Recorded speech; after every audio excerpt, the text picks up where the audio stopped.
So we did Rapier versus Longswords for the first part of this. How do you feel that the Longsword stood up to the Rapier?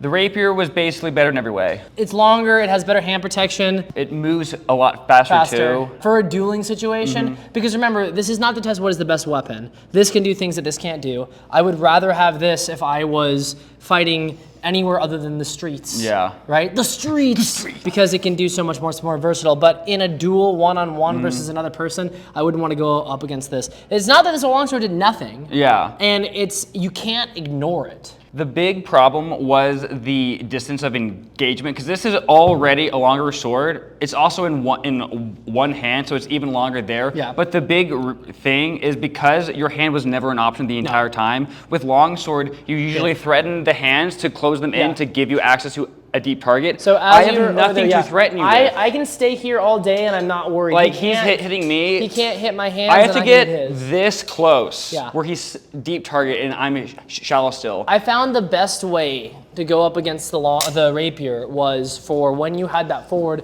to try and see if I could press down and then cover the incoming blow and then come in. So I had to think 3 steps ahead to even close. Yeah. I think that it's pretty clear from the fencing footage we did. Now granted, like it's not to say you could not win against a Rapier, but it was definitely stacked in the Rapier's favor. The only thing I thought that would Longsword had going for it was if I could get in and control the bind and lock you out, but you have no reason to bind me. It's so much easier for you to disengage that it was almost useless even trying. I honestly, this is a shocker for me because I thought the Longsword was going to come into its own if we crashed. But when we crashed, no, go ahead.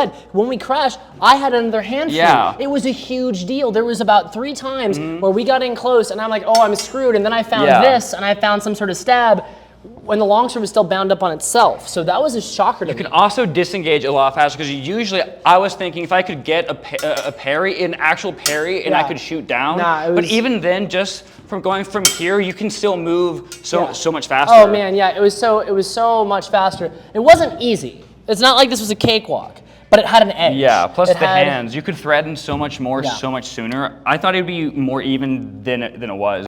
If you like this video or any of our other videos, please consider supporting our channel on Patreon. Support from viewers like you is incredibly important. It takes a lot of time, money, and effort to produce content like this, and we're able to do so because of the viewers like the ones you're seeing on the screen. So please consider helping us out.